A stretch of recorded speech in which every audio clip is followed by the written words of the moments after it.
가슴에 손을 올리시고 따라합니다. 하나님은 나를 사랑하십니다. 나는 그 사랑 안에 있습니다. 하나님은 나에게 말씀하실 것입니다. 그 말씀에 능력이 있습니다. 복음은 능력입니다. 복음은 나를 변화시킵니다. 복음은 나를 성숙하게 합니다. 나의 마음을 하나님께 열겠습니다. 손을 내리시고요. 따라할까요? 생명의 성령의 법. 로마서 8장에 대한 찬사, 높이는 그런 말들이 참 많습니다. 신구약의 말씀을 통틀어서 가장 위대한 장이다 그렇게 부르기도 하고요. 또 성경 전체가 반지라고 하면은 로마서는 그 반지의 보석과 같고 로마서 8장은 그 보석의 빛나는 부분과 같아 그렇게 말하기도 합니다. 또 어떤 분은 성경이 다 불타서 없어진다 해도 로마서 8장만 있으면 구원받을 것이다, 구원받을 수 있을 것이다, 그렇게까지도 말을 하기도 합니다. 여러분, 성경의 모든 것이 다 하나님의 말씀이죠. 그렇기 때문에 어느 한 부분을 들어서 이게 제일 중요하다, 사실 그렇게 말하기는 힘듭니다만은, 그러나 로마서 8장에 대해서 이런 평가를 하는 이유는 오늘 8장의 말씀이 너무나도 그만큼 중요하고 귀한 말씀이기 때문입니다. 로마서 8장에 대해서 사랑의 교회를 섬기셨던 그 옥하는 목사님의 로마서 강해를 통해서 목사님이 이렇게 이야기를 하셨습니다. 저는 경험을 통해 8장에 담긴 39절의 말씀이 우리가 겪는 갖가지 문제들에 대해 가히 전천후적인 대답이 된다는 것을 알고 있습니다. 믿음이 흔들릴 때, 하나님의 사랑이 의심스러울 때, 마음의 정욕이 발동할 때, 성령의 은혜가 의심날 때, 고독을 느낄 때, 마음의 정욕이 발동할 때, 기도의 응답이 오지 않을 때, 고통에 빠질 때, 소망이 흔들릴 때 등 어느 경우를 막론하고 이 말씀은 성령이 주시는 하나님의 응답이 됩니다. 그렇게 말하고 있습니다. 그래서 사랑의 교회에서 하고 있는 제자훈련, 우리 교회도 이제 제자훈련을 했었는데 제자훈련 과정 가운데 사역훈련이라고 있습니다. 마지막 이제 사역반이 있는데 이 사역훈련을 하게 되어지면은 로마서 8장 전체를 반드시 암송해야 됩니다. 그래서 이번 여름에 여러분에게 숙제를 내려고 합니다.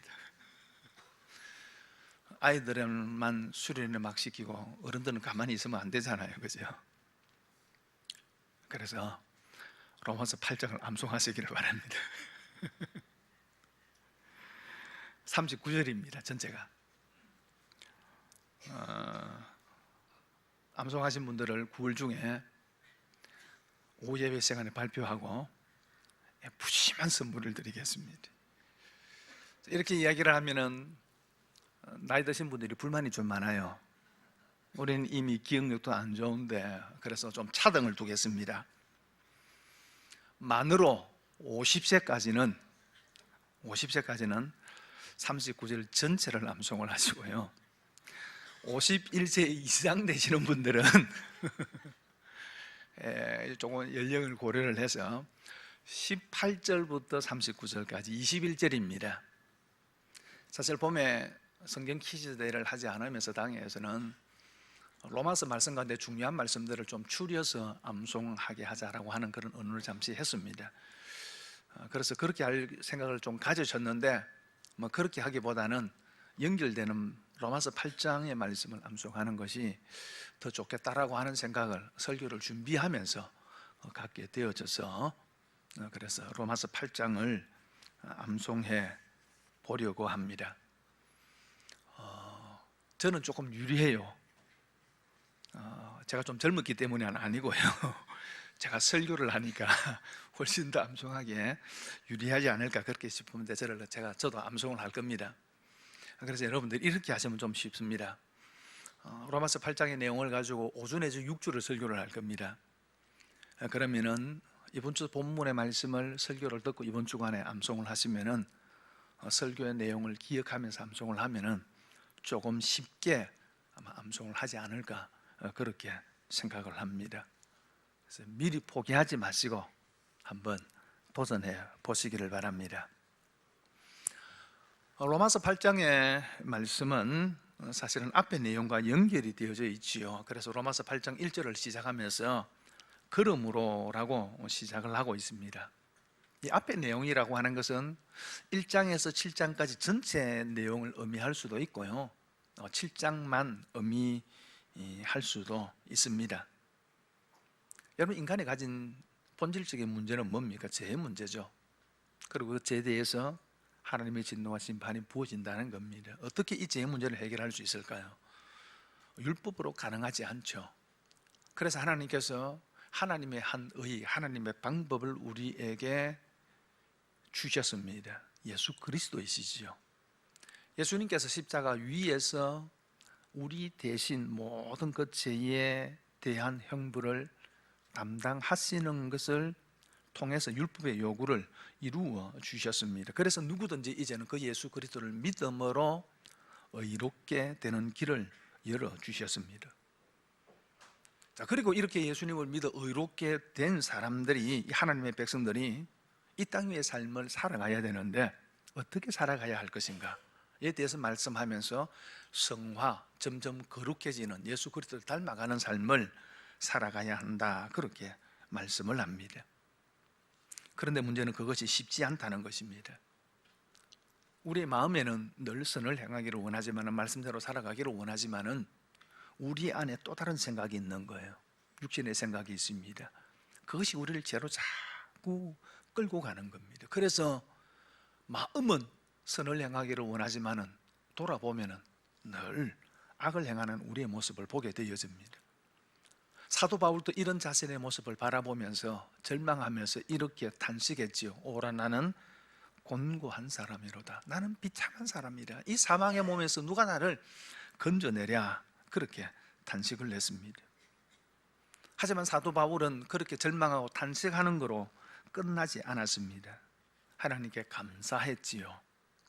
그리고 8장을 시작하고 있는 겁니다.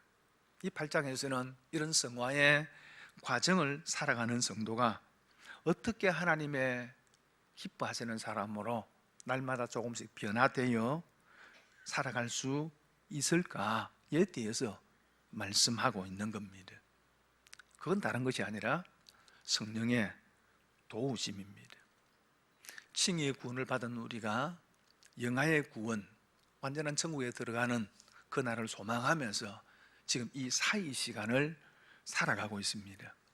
이 사이 시간을 살아가면서 점점 거룩해지는 성화의 삶을 살아가야 하는데 그것이 우리의 힘으로 가능한 것이 아니라는 것입니다. 우리가 자칫 잘못하면 이런 생각을 가집니다. 구원은 하나님의 전적인 은혜이지만은 성화는 우리의 힘으로 이루어 가야 된다라고 생각합니다. 아닙니다. 성화도 우리의 힘으로 이루어 갈 수 없습니다. 그래서 하나님께서 성령을 보내어 주시고 그 성령의 도우심을 통해서 성화를 이루어 갈 수 있는 거예요. 성령, 거룩한 영이라는 말이죠. 예수 그리스도의 영이고 하나님의 영입니다. 2000년 전에 예수님은 육체를 가지고 이 땅에 오셨습니다. 부활하시고 그리고 성천하셨습니다. 그러면서 성천하시고 난 이후 그의 영, 육체를 가지지 않고 눈에 보이지 않는 그의 성령으로 다시 오셔서 우리 안에, 우리 가운데 거하시는 것입니다. 이 성령의 도우심을 통해서 우리는 넉넉히 이 성화의 과정을 걸어갈 수 있는 것입니다. 자, 이렇게 칭의 구원과 영화의 구원을 소망하며 이 사이를 살아가는 이 성도의 삶의 특징을 이야기하는 것이, 그게 성령의 도우심을 받는 삶이라는 것입니다. 자, 이렇게 성령의 도우심을 받을 때에 어떤 일이 일어나는가에 대해서 오늘 본문이 말씀을 하고 있습니다. 첫 번째 한번 따라 할까요? 정죄의식에서 자유케 된다. 1절에 이렇게 말씀합니다. 함께 읽겠습니다. 시작. 그러므로 이제 그리스도 예수 안에 있는 자에게는 결코 정죄함이 없나니. 우리에게 좀 익숙한 말씀이죠. 그러나 이제 그리스도 예수 안에 있는 자에게는 결코 정죄함이 없나니. 눈 감고 하겠습니다. 자, 눈 감으시고 다들 컨닝하지 마시고 시작. 그러므로 이제 그리스도 예수 안에 있는 자에게는 결코 정죄함이 없나니. 여러분 하겠습니다. 보니까 이 정도 같으면은 39절도 충분히 암송하지 않을까 생각을 합니다. 여기 정죄함이 없나니, 정죄라고 하는 말은 법적 용어입니다. 죄에 대한 심판을 말합니다. 정죄함이 없다는 것은 무죄 선언을 이야기를 하는 거죠. 여러분 고발을 당하면 법정에 서게 되고 판사의 판결을 받게 되어집니다. 이 판결에 의해서 유무죄가 결정이 되어지지요. 아마 여러분들은 평소에도 죄 없이도 사는 분이기 때문에 죄에 대해서 얘기를 하셔도 별로 마음에 안 와닿죠, 그죠? 그런데 법적인 문제로 인해서 법적 공방을 치고 있는 분들에게는 사실 이 문제가 피부에 와닿죠. 예를 들어서 고소고발이 되어서 경찰이나 검찰의 조사를 받게 되어지면 어떻습니까? 모든 것을 흔히 이야기해서 까발리죠. 그죠? 통장의 내역도 조회를 하고 심지어는 압수수색을 하고 모든 것이 드러납니다. 그래서 부르면 가야 되고 사는 게 사실 사는 게 아니지요. 여러분, 그런데 우리 인생이 사실 그렇습니다. 하나님의 법정에 기소가 된 상태입니다. 죄의 문제가 우리를 짓누르고 있는 거예요. 하나님의 진노가 불의로 진리를 막는 사람들의 모든 경건하지 않음과 불의에 대하여 하늘로부터 임한다, 그렇게 말씀을 합니다. 여러분, 누가 이것을 피할 수 있겠습니까? 인간의 죄에 대한 하나님의 진노는 타오르는 불길과 같아서 어느 누구도 막을 수 없는 거예요. 피할 수 없는 겁니다. 여러분, 인간은 모두 이 하나님의 법정에 기소된 상태입니다. 의인은 없나니 한 사람도 없고 모든 사람이 죄를 범하였음에 하나님의 영광에 이르지 못했습니다. 그리고 뿐만 아니라 사탄이 끊임없이 우리의 죄를 고발하고 중재합니다. 여러분, 우리가 예수님을 믿지만은 우리의 약함으로 인하여서 우리는 다 유혹과 그리고 죄에 넘어집니다. 실패하고 죄를 짓습니다. 매일 회개하지만은 우리 안에 이런 약함이 있는 거예요. 여러분, 그래서 사탄이 이것을 이용을 해서 우리를 흔들어 놓습니다. 우리의 귀에 이렇게 속삭이는 거예요. 나는 네가 지난 여름에 한 일을 알고 있어 하고 속삭이는 거예요. 여러분, 그래서 우리는요, 차를 몰고 가다가 어떻게 조금 사고가 났어요. 그러면 뭘 생각합니까? 작년에 그 일이 생각나는 거예요. 그 죄 때문이 아닌가. 집안에 조금 힘들고 어려운 일이 생기면은요, 10년 전에 20년 전의 일을 생각을 합니다. 하나님께서 그 죄 때문에 나를 치시는 거야. 우리가 그렇게 생각을 한다는 거죠. 제가 제 인생을 살면서 아마 가장 간절하게 기도했을 때가 집사람이 임신했을 때였던 것 같아요. 참 간절하게 기도했습니다. 그때 왜 그러는지 옛날 일이 많이 생각이 나더라고요. 옛날에 지은 죄들이 생각이 나면서 하나님 앞에 이렇게 기도했습니다. 하나님, 그 죄를 제게 갚으시고 아이들에게는 갚지 마시옵소서. 진짜 간절하게 기도했습니다. 하나님께서 응답을 하셨는지 건강에 태어나고 건강에 살아서 다 시집장가 갔습니다. 여러분, 물론 해결하지 않은 죄가 있다면 해결해야 되지요. 하나님 앞에 해결하지 않은 문제가 있다면 해결해야 됩니다. 하지만 진정으로 회개했음에도 불구하고 여러분, 사탄이 지난날의 죄를 자꾸 끄집어냈습니다. 그럼 우리를 정죄하고 죄책감에 사로잡히게 하고, 그래서 무력한 삶을 살게 만든다는 것입니다. 지난날에 지었던 그 죄를 미끼로 우리를 계속해서 다른 죄로 끌고 간다는 겁니다. 하지만 오늘 본문은 분명히 말씀합니다. 결코 정죄함이 없다라고 선언합니다. 하늘의 법정에서 재판장 되신 하나님께서 무죄 판결을 하신 것입니다. 앞서 말씀드리는 것처럼 법적인 문제를 겪고 있는 분들은 판결이 나기 전에는 사실은 제대로 잠을 이루지를 못합니다. 그러다가 무죄 선언이 나면 얼마나 홀가분합니까? 어깨에 무거운 짐을 내려놓는 것 같을 것입니다. 오늘 본문이 그 말씀입니다. 정죄함이 없다는 것입니다. 그러면은 이것이 어떻게 가능한가 하는 겁니다. 어떻게 그렇게 지난날에 지은 죄가 그 죄에 대해서 하나님께서 정죄함이 없다 그렇게 말씀하시는가라는 거예요. 그 이유는요, 첫 번째는 예수 안에 있기 때문입니다. 그래서 1절에 이렇게 이야기합니다. 그러므로 이제 그리스도 예수 안에 있는 자에게는, 그리스도 안에 있는 자에게는 정죄함이 없다 그렇게 말씀을 합니다. 여러분, 우리의 힘이 아닙니다. 우리가 어떤 노력을 한 것이 아닙니다. 우리가 깨끗하기 때문에 무죄 선언이 난 것도 아닙니다. 단지 예수 안에 있기 때문입니다. 지난 5월에 프랑스인 2명이 말리의 무장 세력에 납치가 되어져서 프랑스 특수 부대가 결국은 구출에 나서서 구출한 일이 있었지요. 이때 우리 한국인 여성 한 명이 같이 억류되어 있다가 구출을 받았습니다. 여러분, 이 과정에서 프랑스 특수 부대원 군인 2명이 목숨을 잃었습니다. 왜 군인들을 희생시키면서까지 구출합니까? 자기 나라 국민이기 때문입니다. 자기 백성이기 때문이죠. 우리나라 국민들도 해외에 나가서 이런 어려움을 겪으면 정부가 나서서 구출해 내는 것입니다. 우리나라 국민이기 때문이에요. 여러분, 그리스도 안에 있다는 것은 그리스도의 사람이라는 것입니다. 우리가 그리스도와 함께하고 그리스도의 사람이 되었다는 것입니다. 그렇게 그리스도 안에 있기 때문에 결코 정죄함이 없는 거예요. 왜 그러면은 그게 가능하냐라는 겁니다. 3절에 이렇게 설명을 합니다. 함께 읽겠습니다. 시작.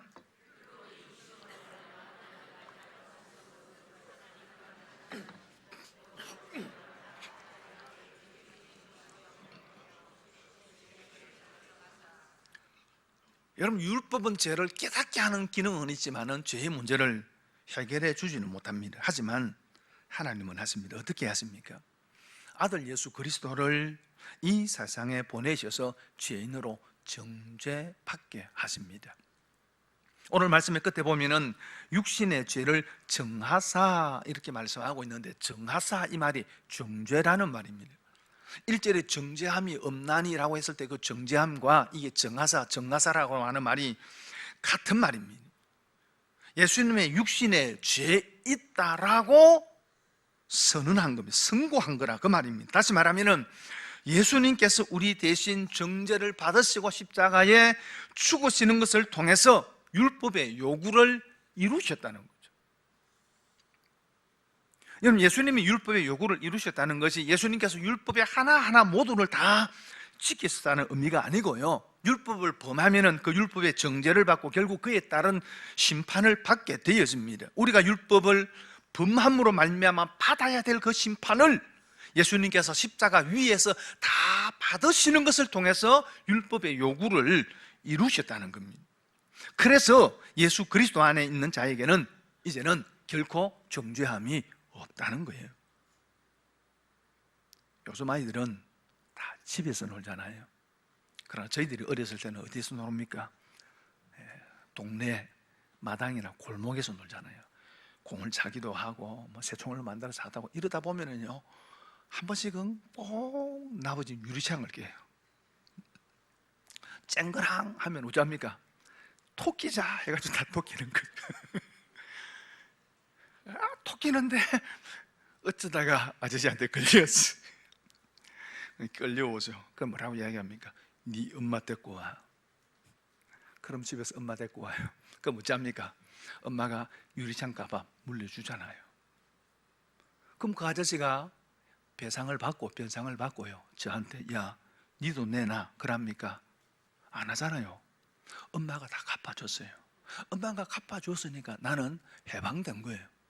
예수님께서 다 갚으셨다 그 말입니다. 예수님께서 죄 없으신 하나님의 아들이 이 땅에 오셔서 십자가에서 우리 대신 죄 있다 선고받고 죽으셨다 그 말이에요. 그렇기 때문에 예수 안에 있는 자는 더 이상 중죄함이 없다는 거예요. 그리고 또 한 가지는 성령께서 내 것이 되게 하십니다. 이게 무슨 얘기냐 그러면 2절에 이렇게 이야기를 합니다. 이는 그리스도 예수 안에 있는 생명의 성령의 법이 죄와 사망의 법에서 너를 해방하였습니다. 그렇게 말씀을 합니다. 생명의 성령의 법이라고 하는 말은 생명으로 인도하는 성령의 법이라는 말이에요. 그 성령의 법이 죄와 사망의 법에서 너를 해방했다라고 합니다. 법이라고 하는 것은 힘, 지배를 이야기하고 세력을 이야기하는 거예요. 그 성령의 힘, 성령의 세력이 죄와 사망의 세력 힘보다도 더 커서 그 죄와 사망의 법에서 우리를 해방시켰기 때문에 더 이상 정죄함이 없다는 거예요. 이걸 조금 더 쉽게 이야기하면 이런 말이에요. 성령께서 예수님께서 십자가 위에서 이루어놓으신 그 모든 십자가의 구속의 사건을 성령께서 오늘 내 것이 되게 하신다는 겁니다. 여러분 한번 생각을 해보세요. 예수님께서 십자가에 죽으시고 부활하신 일은 지금으로부터 2000년 전에 되어진 일이에요. 그리고 그것이 이 땅에서 되어진 일도 아니고요, 저 멀리 중동 땅 팔레스타인에서 되어진 일입니다. 그런데 그 일이, 그 사건이 지금 오늘 이 땅에 살고 있는 나와 도대체 무슨 상관이 있습니까? 안 그래요? 그게 여러분하고 무슨 상관이 있어요? 그런데 그게 상관이 있다 그 말입니다. 상관이 있게 만드는 것이 누가 하는 일이라고요? 성령께서 하시는 일이라 그 말이에요. 이걸 또 다르게 설명을 하면은 우리를 2000년 전에 그 사건으로 데리고 가서 그 십자가에 죽고 다시 살게 한다 그 말입니다. 또 다르게 이야기하면 2000년 전에 그 십자가의 사건을 지금 우리에게로 끌고 왔어. 그것이 내 사건이 되게 한다 그 말이에요. 이것은 신비한 일이에요. 사도 바울은 예수님의 십자가를 경험한 사람 아닙니다. 그는 예수님을 만나지 못한 사람입니다.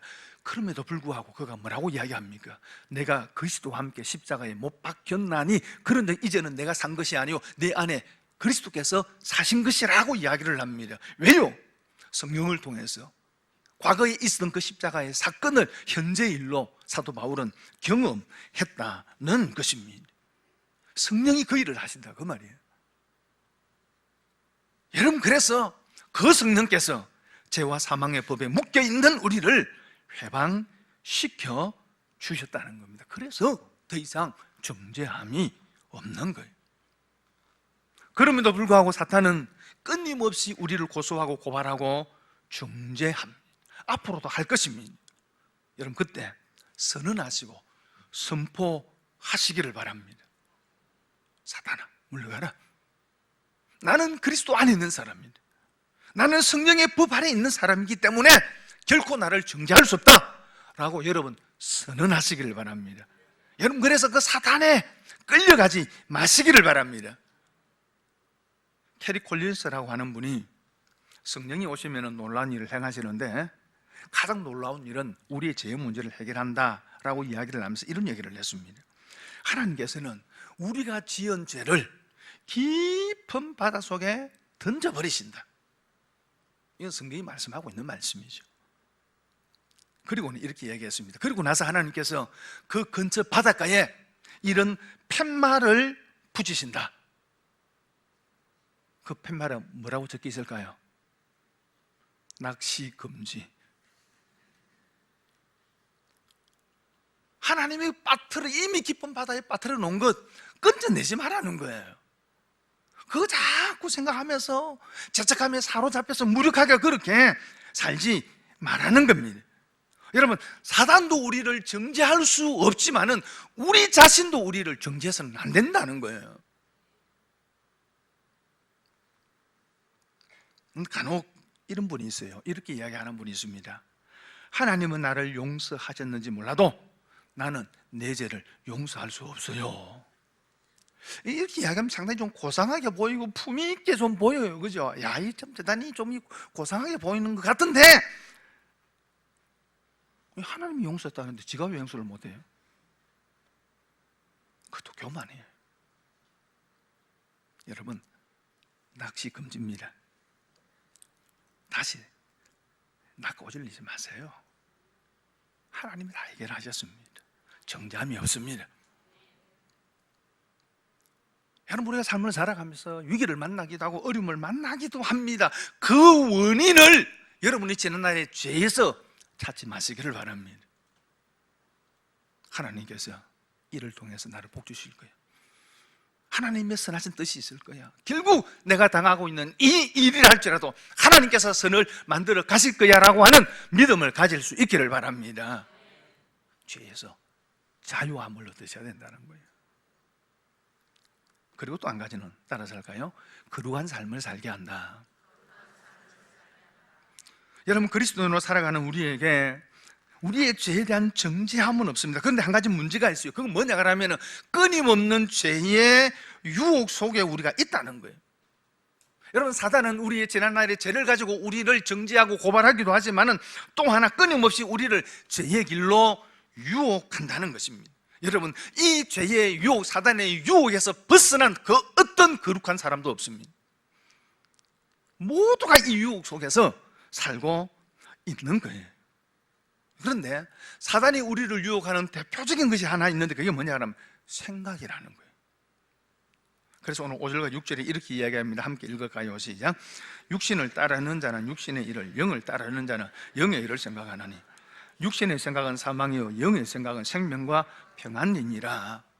우리는 늘 무언가 우리 관심 있는 것을 생각하게 되고요, 그 생각하는 대로 행동하게 되어져 있습니다. 생각에서 말이 나오고요, 말에 의해서 우리는 행동합니다.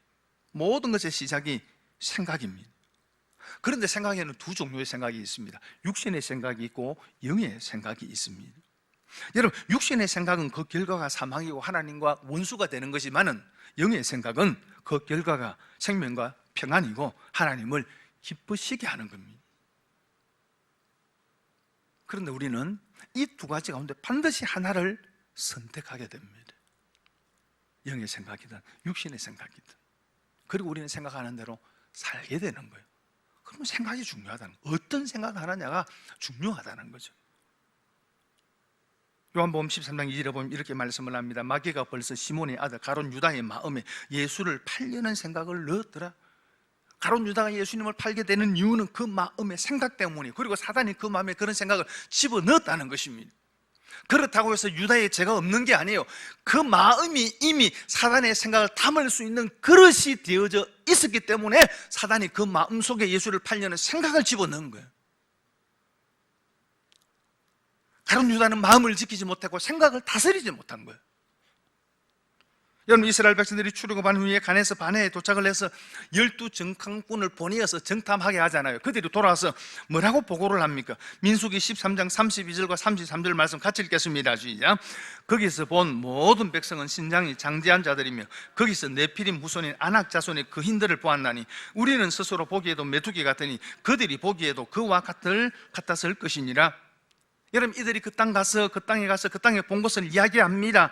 그들이 본 백성은 진장이 장대하고 아낙 자손이라고 하는 그 인을 보았다는 거예요. 여러분, 이건 사실이에요. 물론 약간의 과장도 있어요. 사실을 본 거예요. 그런데 우리는 우리 스스로 보기에도 메뚜기 같고 가나안 땅 사람들이 우리를 볼 때에도 우리를 메뚜기 같이 볼 겁니다라고 하는 것은 사실이 아니에요. 그건 뭐예요? 생각이에요. 그들의 생각.